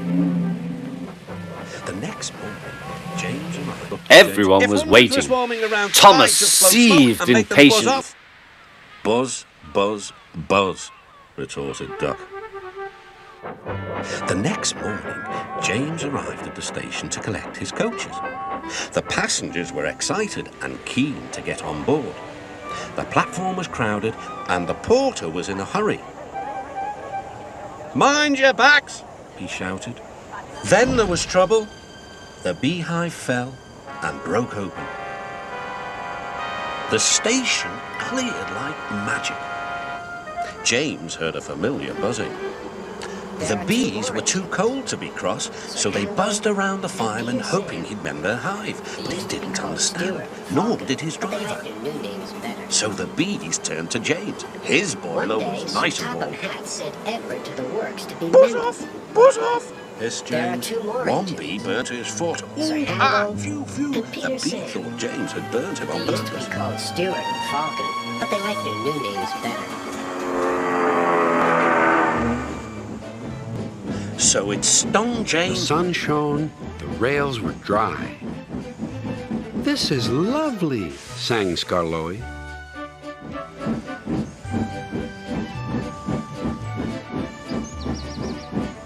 Presently, the line grew steep. Skarloey felt short of steam. Take your time, soothed his driver.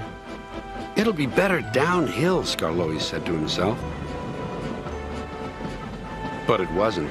His springs were weak, and the rail joints jarred his wheels. At last, a spring gave way. I feel all crooked, cried Skarloey. We'll need a bus now for our passengers, sighed his driver. No, pleaded Skarloey. I'll get them to the station or burst. James was waiting at the platform. Clanging and clanking, Skarloey steamed in. Driver said there's lots of posts for the village, said Thomas. I'll do need it. an extra truck for it all. Percy was feeling left out. It's not fair. You're not leaving any posts for me. But Percy's chance had come. There's been a change of plan, said Thomas's driver. The Fat Controller needs us at the big station. Percy, you are to take Thomas's train to the village. Percy was delighted, but Thomas was sad. I won't be able to say Happy Christmas to all my friends. Don't worry, said Percy kindly.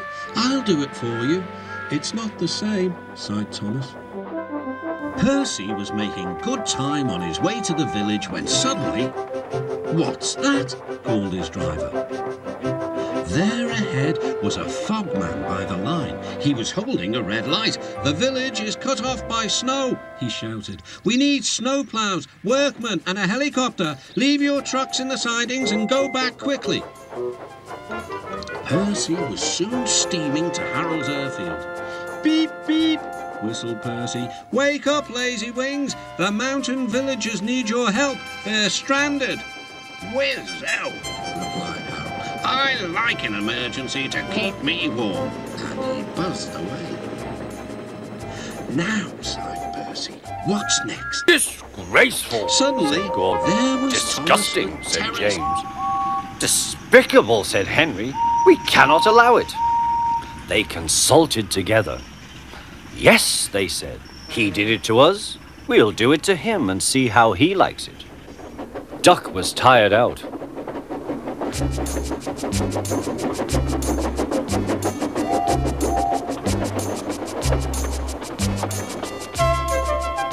The trucks had been cheeky and troublesome.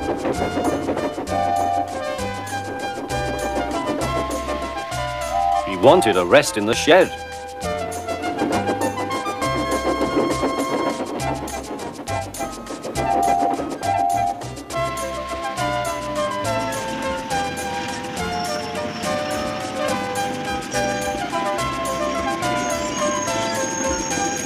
Past the three engines barred his way. Hey, Percy, out!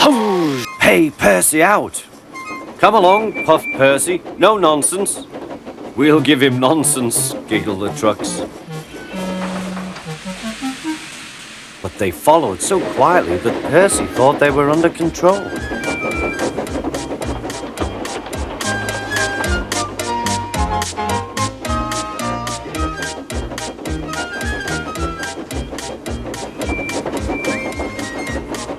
Suddenly, they saw a notice ahead.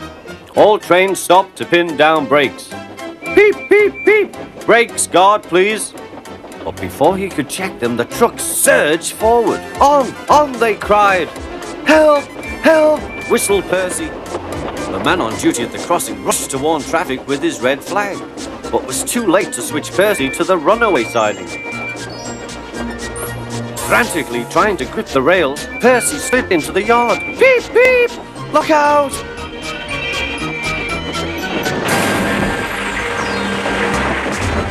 The brake van was in smithereens. This is better, said Daisy. But whatever is that rubbish? The rubbish turned out to be Annie, Clarabelle, and Henrietta, who were most offended. We won't stay here to be insulted, they fumed. Percy and Toby had to take them away and spend half the night soothing their hurt feelings.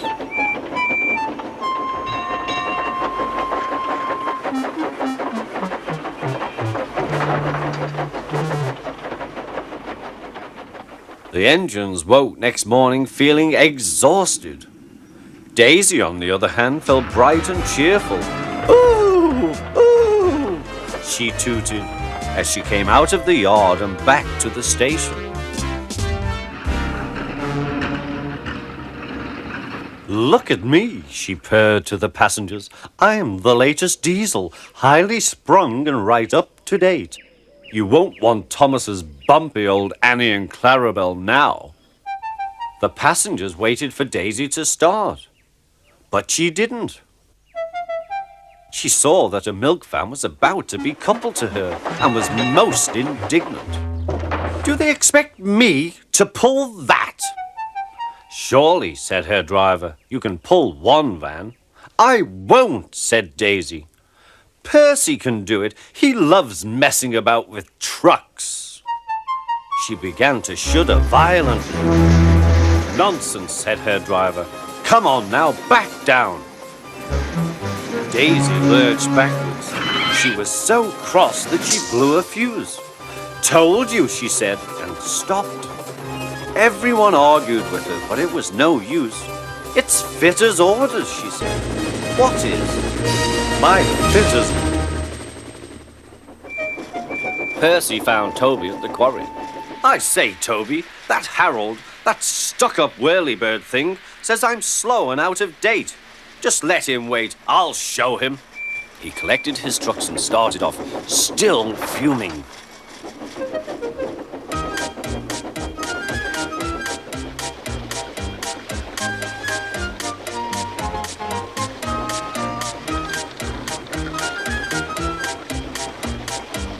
Soon they heard a familiar buzzing.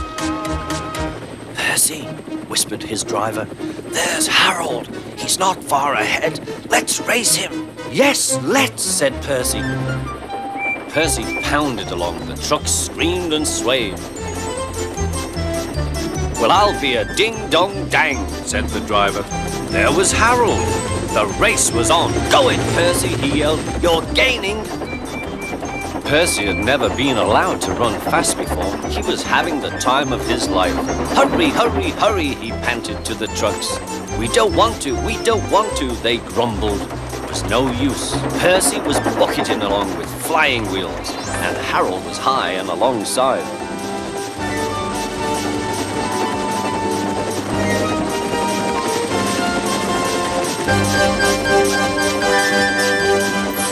The fireman shoveled for dear life. Well done, Percy, shouted the driver. We're gaining. We're going ahead. Oh, good boy. Good. Don't be silly, snapped his driver. This tunnel is quite big enough for engines who don't rock and roll. It took a long time to clear away the rocks and set Duncan free again.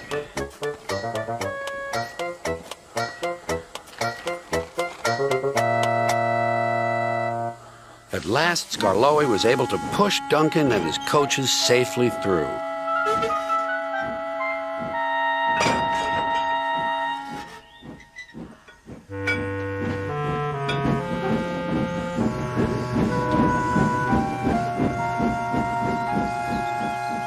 The caboose was left on the siding, and the workmen stayed to make sure everything was safe. Pushing cars, rumbled Henry. Pushing cars, rumbled Henry. Duncan grumbled all the way home, but Skarloey paid no attention. Later, Sir Tommy Hat spoke. A tunnel was blocked down the line. You must take some workmen to investigate.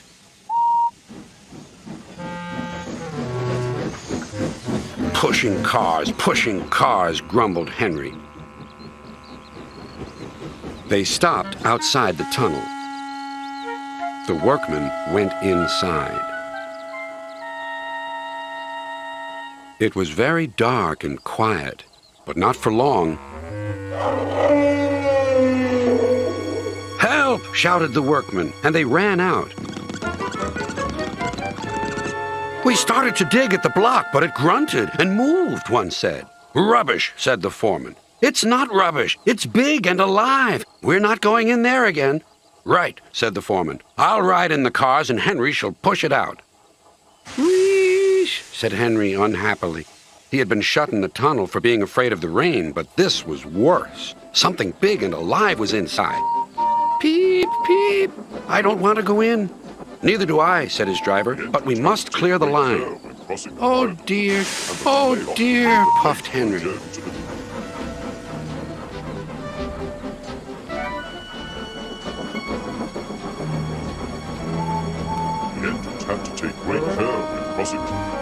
Then there was trouble. The block was indeed a... Thomas grew crosser and crosser. Time's time, he grumbled. Why should I keep my passengers waiting while Henry and James dawdle about all day on viaducts? Don't blame me, snorted Henry.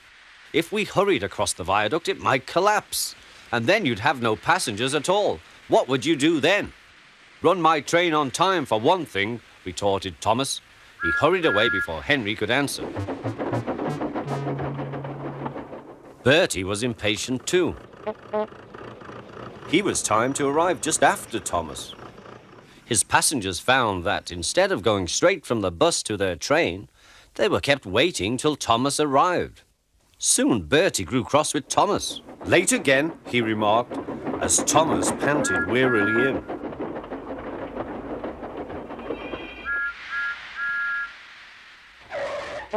We may be friends, but I thought you could go fast, Thomas. It's time we had another race. I reckon I could beat you now. Thomas let off steam loudly. Rubbish, he hissed fiercely. It's those mainline engines. They dither about on the viaduct and then blame the fat controller's workmen. It's just an excuse for laziness, if you ask me. Himself. Percy One said day, more. James He was just later grinned than ever and at told the me. junction. Later, Thomas was resting when Percy arrived. A large hopper was loading his trucks full of coal. Thomas was still being cheeky. Careful, he warned. Watch out with those silly trucks. Go on, go on, go on, muttered the trucks. And by the way, went on Thomas, those buffers don't look very safe to me. The last load poured down. Help! I'm choking! Cried Thomas. Get me out! Percy was worried, but he couldn't help laughing. Thomas's smart blue paint was covered in coal dust from smokebox to bunker. Ha ha, chuckled Percy. You don't look really useful now, Thomas. You look really disgraceful. I'm not disgraceful, choked Thomas. You did that on purpose. Get me out. It took so long to clean Thomas that he wasn't in time for his next train. His driver stopped the train. What has happened to me? Asked Gordon. I feel so weak. You've burst your safety valve, said the driver. You can't pull the train anymore. Oh dear, said Gordon. We were going so nicely too. And look, there's Henry laughing at me. Everyone came to see Gordon. Huh, said the fat controller. I never liked these big engines. Always going wrong. Send for another engine at once. While the guard went to find one, they uncoupled Gordon, who had enough puff to slink onto the siding out of the way.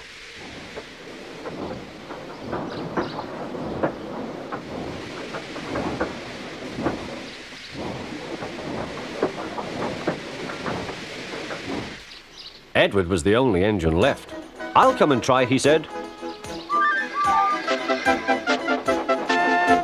Huh, said Gordon. That's no use. Edward can't push the train.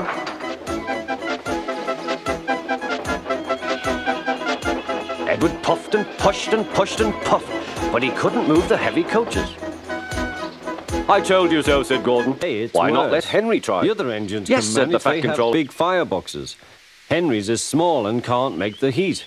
With Welsh coal, he'd be a different engine. It's expensive, said the Fat Controller, but Henry must have a fair chance. James shall go and fetch some.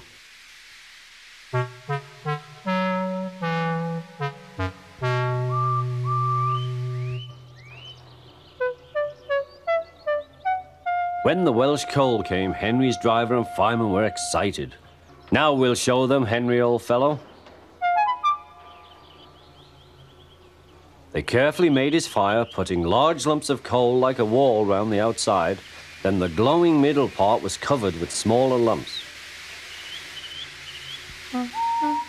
You're spoiling my fire, complained Henry. Wait and see, said the fireman. We'll have a roaring fire, just when we want it. The fireman was right. When Henry reached the platform, the water was boiling nicely, and he had to let off steam. How are you, Henry? Beep, beep, whistled Henry. I feel fine. Have you a good fire, driver? There's a Never good better, engine. sir, and You plenty and of Toby steam. will manage splendidly. Thomas charged the snowdrifts fiercely. Sometimes he swept them aside, sometimes they stuck fast, and the men had to loosen them.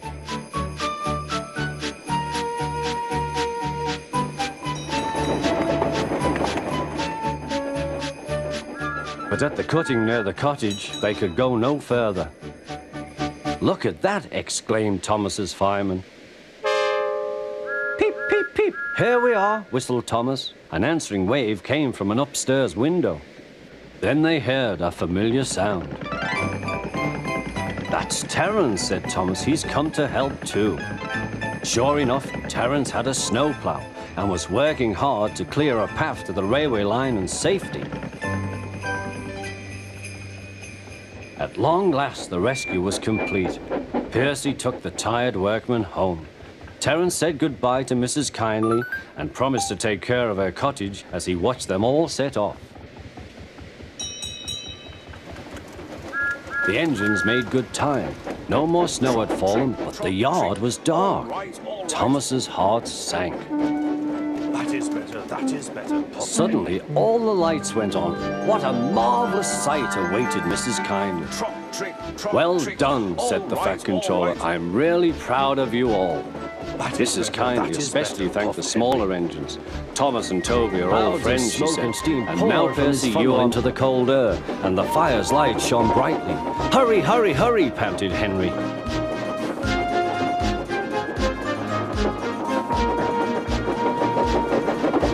They were going well. The light grew better. Signal light shone green as they passed. Then a yellow signal appeared ahead. His driver prepared to stop, but the home signal was down. All clear, Henry. Away we go. They couldn't know the points from the main line to a siding were frozen, and the home signal should have been set at danger, but snow had forced it down. A goods train was waiting in the siding to let the flying kipper pass, and the driver and fireman were drinking cocoa in the brake van. The kipper is due, said the guard. Who cares, said the fireman. This is good cocoa. The driver got up. Come on, fireman, back to our engine. They got out just in time.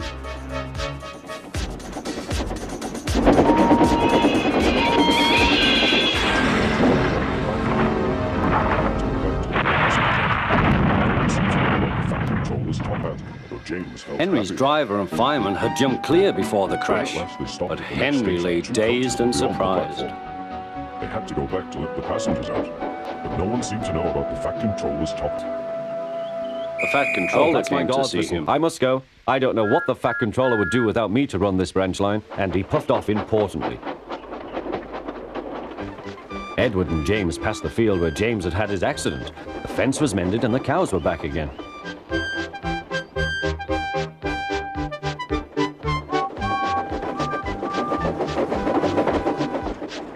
They ended their journey and rested before setting off for home. James was still wondering what the Fat Controller would have to say about his top hat.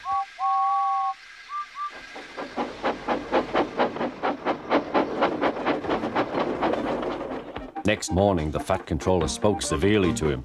If you can't behave, I shall take away your red coat and have you painted blue. James didn't like that at all. He was very rough with the grumbling coaches as he brought them to the platform. Don't talk, come on, he called to them. Gordon never has to fetch his own coaches, he thought to himself, and he's only painted blue. To make James even more cross, Thomas was coupled on and off they went.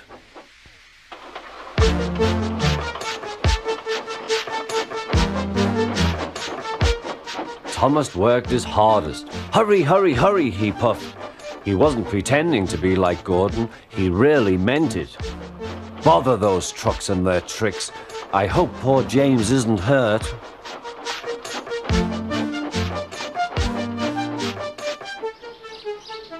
James's driver and fireman were feeling him all over to see if he was hurt. Never mind, James, they said. It wasn't your fault. It was those wooden brakes they gave you. We always said they were no good. Thomas pushed the breakdown train alongside. Then he pulled the unhurt trucks out of the way. Oh dear, they groaned. Serves you right, puffed Thomas. He was hard at work, puffing backwards and forwards all afternoon. This'll teach you a lesson, he told the trucks. And they answered, yes it will.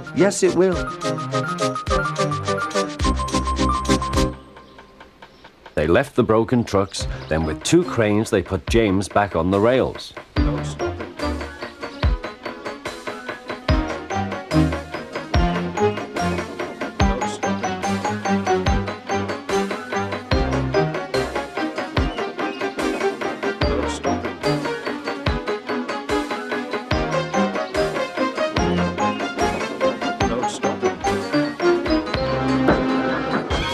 He tried to move, but he couldn't, so Thomas helped. Gordon had stopped with Percy's buffers a few inches from his own. But Percy had begun to move. I won't stay here, I'll run away, he puffed.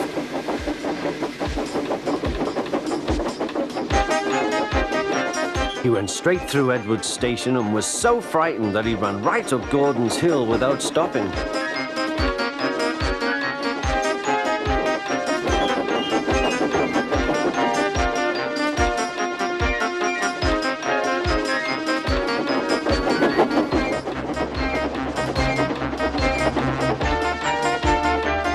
After that, he was tired, but he couldn't stop. He had no driver to shut off steam and apply the brakes. I want to stop, he puffed. The man in the signal box saw Percy was in trouble, so kindly set the points.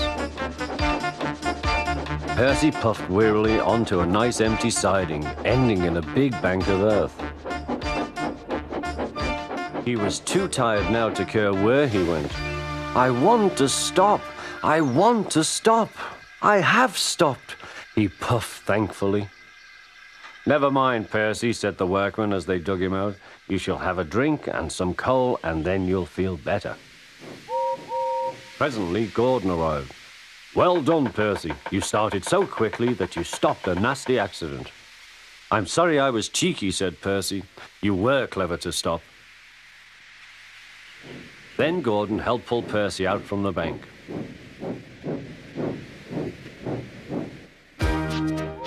Percy is still cheeky because he is that sort of engine, but he's always most careful when he goes on the main line.